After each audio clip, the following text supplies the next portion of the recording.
What was this all about now? Can you explain what you're talking about? Okay, let's start at the beginning. After the first debate, when, shall we say, went a bit pear-shaped for some people, I was invited to do a second debate, and they were going to have somebody from Flat Earth on it. And I thought, okay, all right.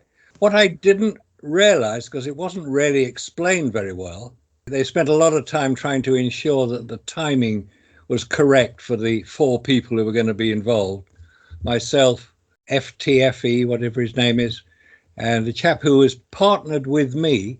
I should have realized that the name gave it away. He was called Flatzoid. I should have got it. Why was I partnered with Flatzoid?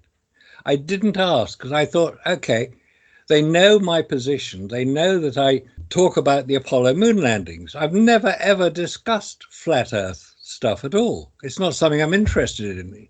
So anyway, we got to the point where everybody agreed on the time, which would be at 5 o'clock UK time, which was 12 o'clock Eastern time. So we all agreed on that. And it was being moderated by James Kuntz, who's the originator of the modern day debate series. Before it started recording, I said, look, I don't know about flat Earth. It's not something I'm interested in. I deal with the Apollo moon landings. So at that point, they decided to change everything. They would debate the Apollo moon landings. And quite coincidentally, FTFE and Darrell, who was a university professor, agreed that they would do it, as did Flatzoid, who actually came across fairly well until he started talking about second law of thermodynamics and how you can't keep heat in, or it was ridiculous. But I made my points, and obviously this upset FTFE considerably because he did his McToon act. He started interrupting me on every occasion he could. Yeah, no, he's just talking nonsense. It never happened. Okay, now let's just say one thing here. You obviously believe that NASA is your god and everything that NASA says is true. Don't interrupt me when I'm speaking. Give Marcus a chance. I'm British and I tend to be a little bit polite sometimes. Yes, I'm British. He's done it again. All right, flat Earth, or you fight just flat have to learn a little bit of manners. It's not hard. It's not rocket science. It's just decency and human interaction. To be fair, he did shut up at that point for about 5 minutes and then started off again. I said, he's done it again. Stop it. And he was obviously very annoyed with me, so he tried to take me apart. Said, you're stating ridiculous things, he said. I said, no, I'm not. You're the one stating ridiculous things. Every time I made a comment about anything, he'd say, where's your evidence? Where's the mathematics describing that? And I said, and so I held up my book, The Moon Hoax. I said, it's all in here if you care to read it. 246 references, 1,000 hours of video. Get your act together and do the research. It was a bit sad in the end. And Darrell didn't really contribute very much at all. And when he did contribute it was basically to say that NASA tells the truth. So I thought, oh, well, we see where he's coming from. As far as I was concerned, I thought, well, let's just see what the result is. Let's see how it comes across. I was fairly definite about what I was saying, as you'd expect. FTFE, Futile Tales Forever, I think it stands for. He was there to be disruptive and to try to make his point. And basically, I wasn't going to allow him to start challenging me when he had no evidence. The only evidence he produced in support of his idea that the Apollo moon landings were very real was to show the Apollo 16 Grand Prix. I said, well, of course, that's a model in a small set. Because he said, how could you get a vacuum chamber that big? I said, try a 12 scale model. Anyway, he showed it, and I said, have you noticed that the arm of the astronaut is not moving as you'd expect it to do? And he then said, oh, it is moving. He said, and he then went into great detail to show that the arm did move. The trouble is the section he chose to show it, the arm didn't move. The arm was still straight. I mean, it was fairly obvious to anybody looking at it that the arm really didn't move as you'd expect it to.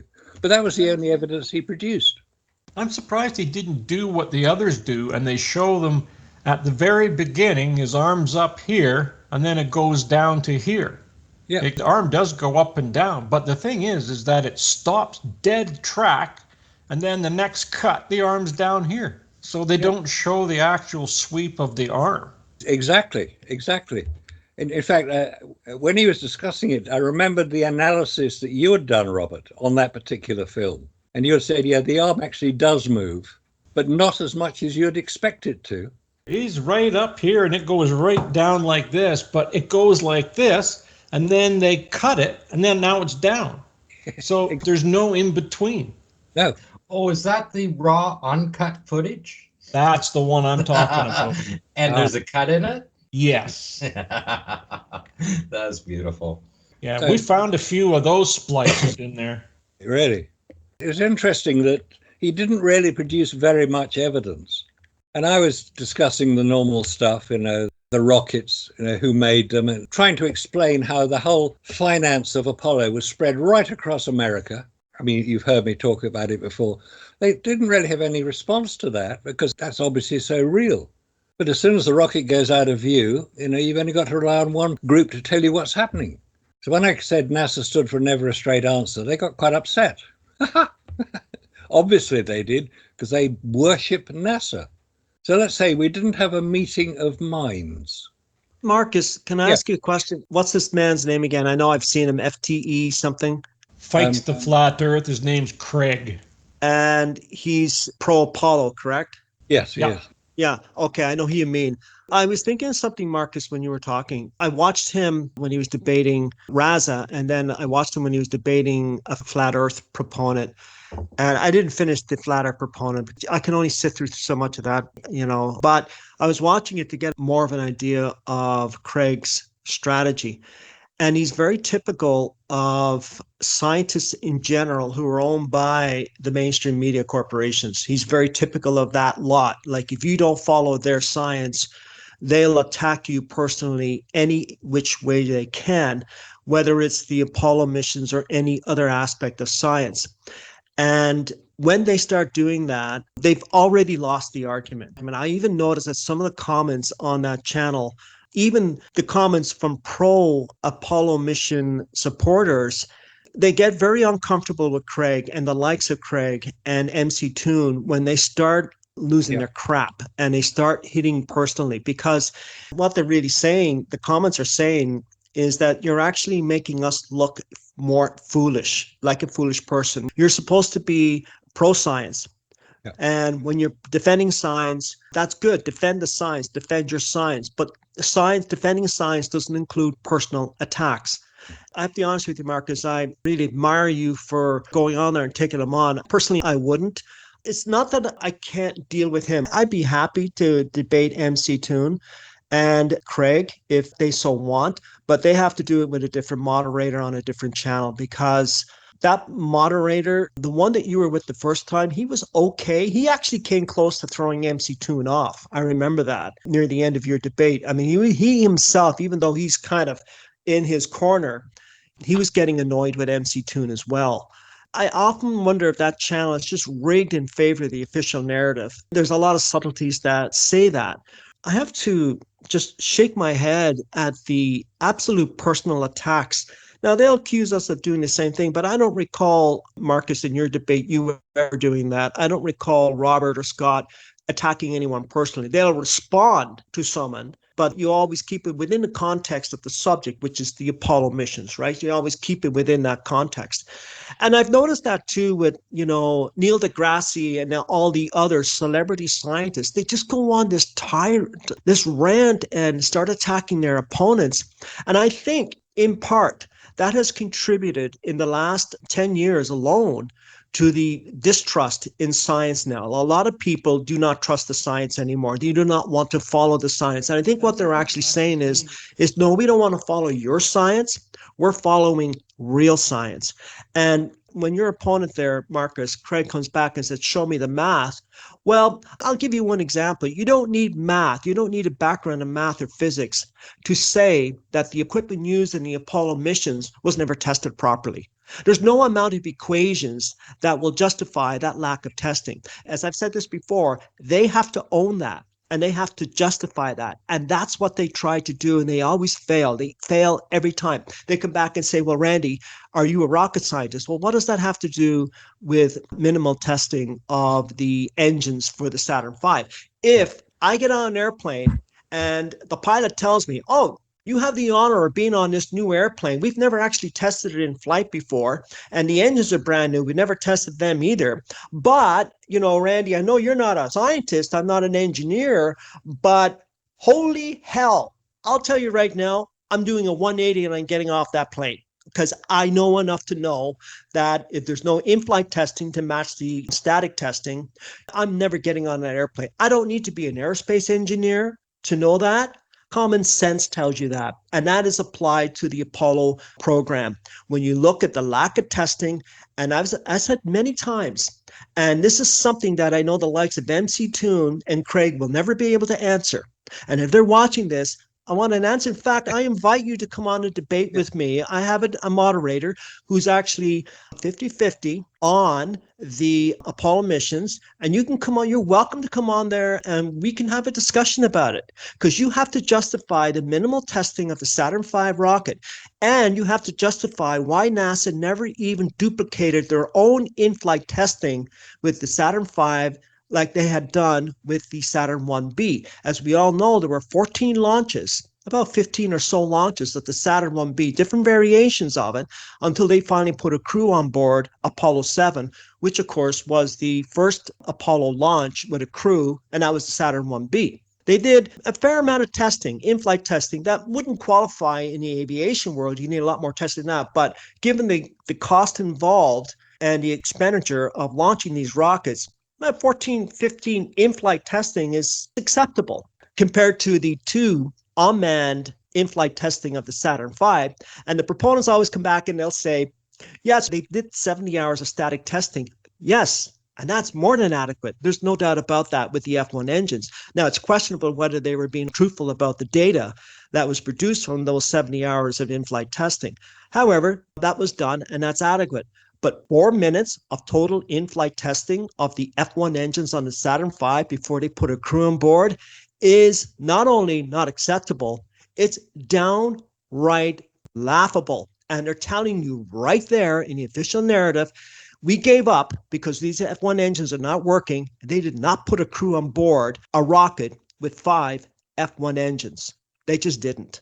And they hadn't tested the heat shield properly either before Apollo 8. You're right.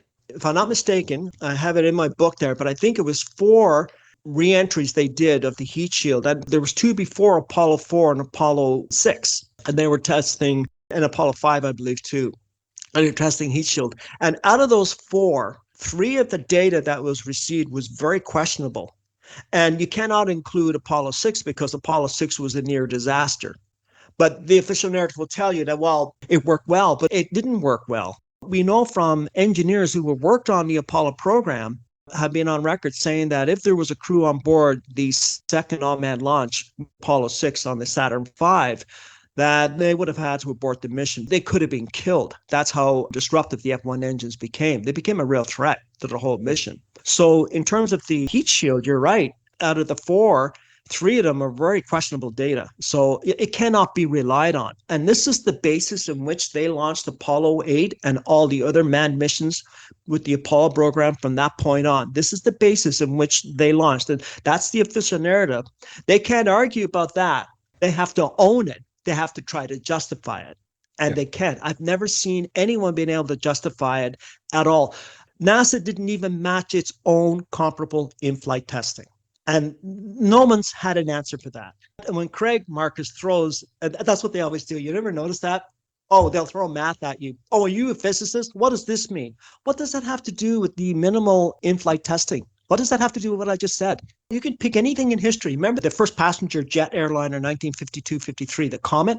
I actually liked that plane. It was a nice looking plane, even by today's standards. And they had all the engineers working on that. They worked out all the equations, and they had 5 crashes, killed everybody on board. They miscalculated the design of the structure in terms of the passenger windows, and it weakened the fuselage. So when somebody throws the math at you, the mathematics at anyone, it means they're losing the argument. When they throw, what do you know about physics? It means they're losing the argument because they're trying to divert away from what you're actually saying, and they're now trying to attack you personally. And that's what they do, a lot of that on the modern day debate channel. I've noticed that. They do a lot of that with others too. I have noticed that. Yeah. And as soon as somebody starts a personal attack, they've lost the argument. As soon as you revert to ad hominem attacks against the person, not the subject, you've lost it because you've got nothing to contribute. And anybody who does that, I try to call them out immediately and just point out that A, they've lost the argument, and B, they've got nothing complimentary to say. I mean, everybody who contributes to any of these discussions is obviously concerned and passionate enough to have researched it, whether it's online or in books or magazines, it doesn't matter how they've researched it, but they're passionate enough to want to do it, to get to the answer. Maybe some of the answers are wrong. Maybe it's not always going to stack up. That doesn't matter. It doesn't mean to say that you're deliberately lying, which is the favorite phrase they seem to use. Oh, you're lying again. People don't deliberately lie. They make mistakes. That's not a lie. It's a mistake, which can be corrected. And if I make mistakes, I try to correct them. People tend to point out that there are things which I say which are not correct. If I agree, I'll say, yeah, I got that one wrong. Sorry, guys, I won't do it again. That's all you can do. So when you get university professors, which Darrell claims to be, requesting the level of research which he would presumably have done, it's a ridiculous request. I didn't go to university. I don't claim to have been to university. I went to college to study. That's why I know a little bit about photography. But whether I'm a university professor having taken a PhD, preconceived hypothesis disorder in astrophysics, I haven't got it. But I do have common sense. I do have the ability to research and see if something adds up. So when I'm accused of not understanding something, it pisses me off somewhat.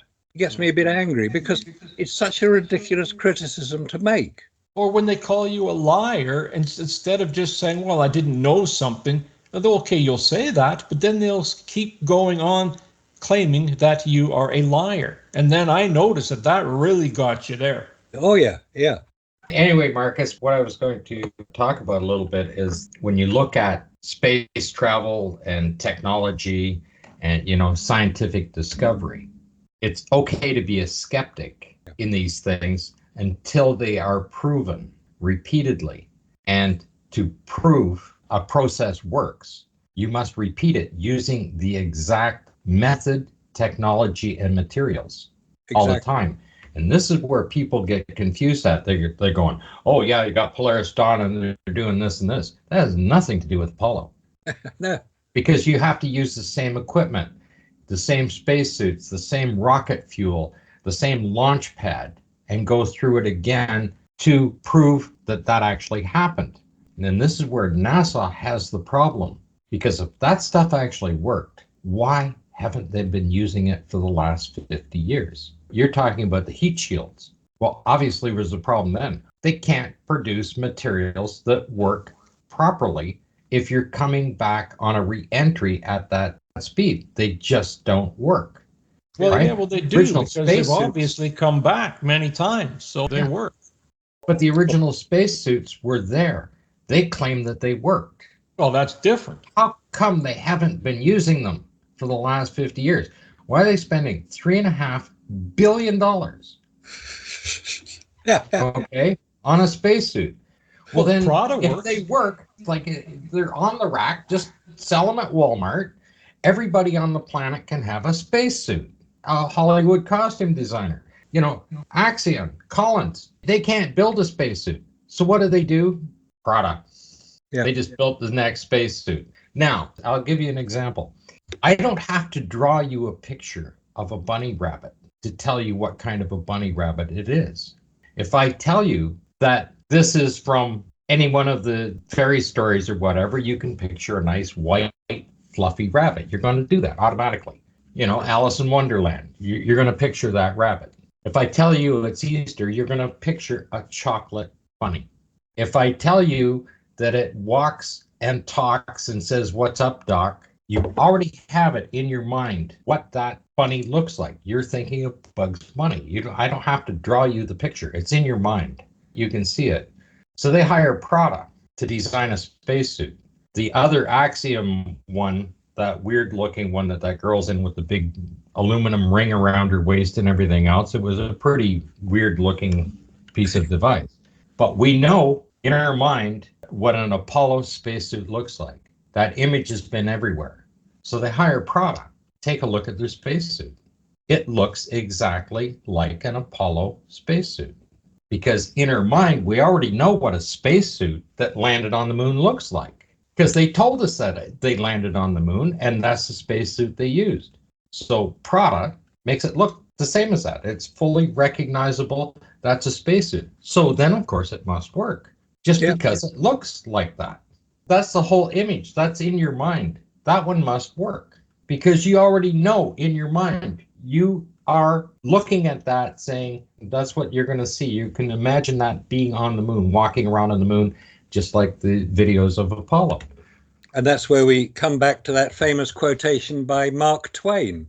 It's easier to fool people than to persuade them that they have been fooled. Right. And can Prada make a zipper that actually seals? That was discussed at length. I mean, they couldn't do it before. The other spacesuits that Musk and that are doing, that's all fine and dandy. None of those are going to work. It's a movie designer. What the hell does he know about an environmental suit? Like, you have to realize you're taking the entire environment, keeping someone alive in a very toxic environment. And they just go ahead out of the blue, their suit works.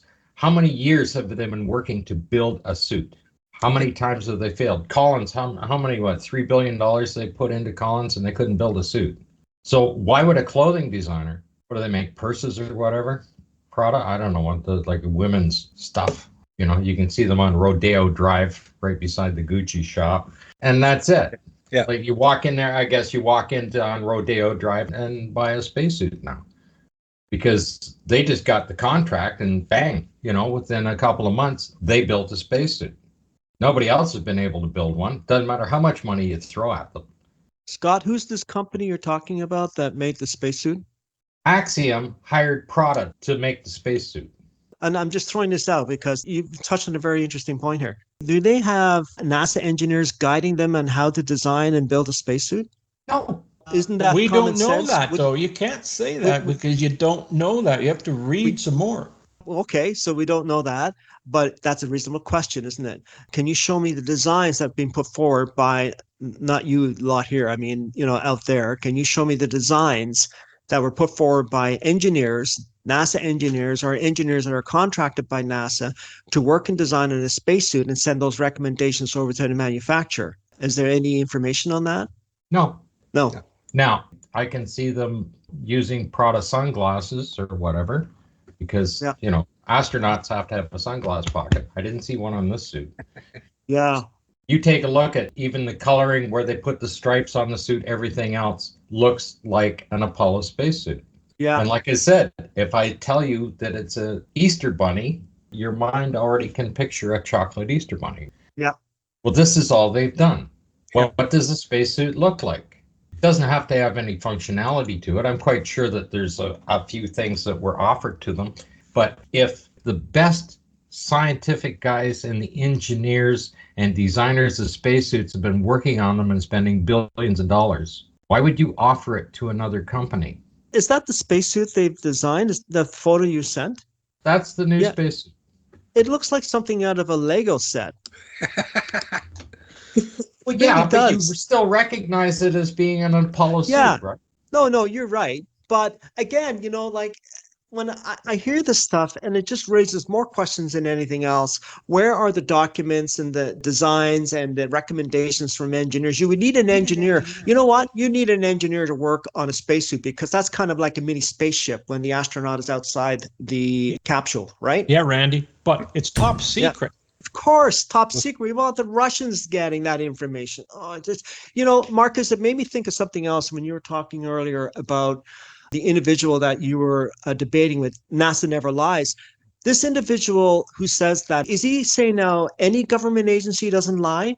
Or is it just all government agencies lie, which we know because the mainstream media lies, all the government agency lies, but NASA, which is a government agency, doesn't lie. NASA, even though anyone who speaks for NASA is either on contract to NASA, which is then indirectly on contract to US government, has to toe the official line. If they were to have, let's say it was Phil Kautz who came up and said, no, this is not correct, NASA are not telling you the truth, well, he'll be dismissed because he's not on the NASA payroll, right? So since he's not on the NASA payroll, no independent verification is allowed. When they talk about independent verification, like third-party verification, they're talking countries. These are all governments. These are all governments that are all interconnected with each other.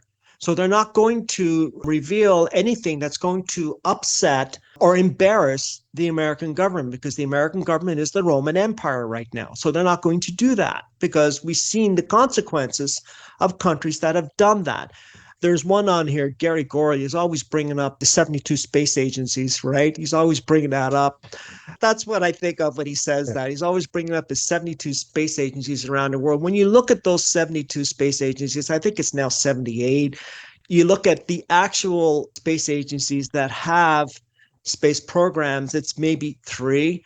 And he says they all validate what NASA's saying. Well, of course they all validate what NASA's saying, because most of those space agencies are on paper. They don't exist. All right. They're on paper. They have a couple of people working in an office. They're on paper.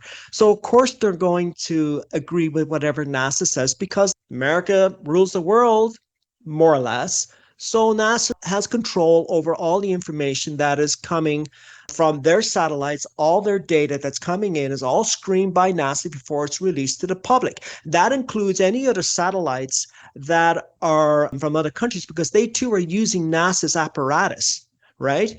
And anything that comes out of Russia, one can argue that, well, we can't screen data coming out of Russia. Well, Russia is also not going to embarrass the United States either. They're all interconnected. So when I hear this argument that, 72 space agencies rather agree with NASA, number one, most of them are just on paper. They don't exist. It's just for, scenery for the public, right? And out of that, you have maybe 3, maybe 4. I'm talking about manned missions. I'm not talking about satellites. It's still fewer.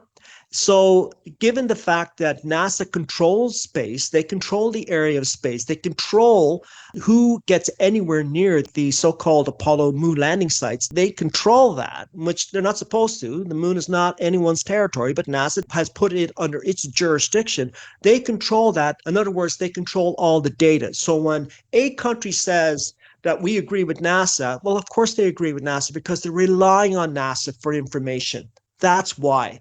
And basically, you can sort of say they're all on the payroll. So there's no independent verification of any of this information when people use that as an argument, third-party evidence. There's no independent verification. And again, getting back to what Scott was talking about with the spacesuits, again, you have no independent verification of how these suits were constructed, who designed these suits, what there's any input from engineers. But, as you said, Robert, it's a secret. We're not allowed to know. It's classified. It's classified. And this is the whole crux of the argument. This is what defeats the whole argument right there. Everything is classified. 50 years later, it's still classified. Yeah, well, look at the SpaceX suits. We wanted to find out what they're placing them in. Like the vacuum chamber, for example. What are they taking the vacuum chamber down to? Is it Tor 10 to the -2, 3, 4, 5, 6? We have no idea, because Elon Musk will only let us know that they have been tested. And that's it. Yeah, tested could mean that the astronaut actually got into it and they didn't have to alter it. Well, the thing that gets me is, especially with this latest suit, Collins couldn't build the suit. They failed. Then Axiom's build, how many versions of the suit have they had? How many years have they been working on it? And then within a few months, PRADA can just make a spacesuit. And that's the same as Musk. We'll just get Joe to do it. Joe Fernandez is his name. Hollywood costume designer, and he makes a spacesuit. Nobody's been able to produce a suit for how many years? Oh, right. But the SpaceX engineers, whoever designing this suit in the first place, takes the templates and they go to Fernandez and say, hey, we want you to build this. But they still have to have somebody that's going to be overseeing it. They just can't have a stitching seamstress sitting there on a... It doesn't work that way. You have to have engineers look at it as it's being built. Look at this Apollo spacesuits. Look at all the designing and engineering and overseeing of all this stitching. Well, you don't see that in any of these other suits. And it's interesting, that link you sent through, Scott, Prada is the designer. Now, Prada is a fashion house. They make clothes for rich women. Of course, they're going to design something which looks quite spectacular on the outside. But when they design a spacesuit, you've got to make sure that it can protect you against the known conditions in space. There's no mention of that at all. At all. At all. At all. At all. At all.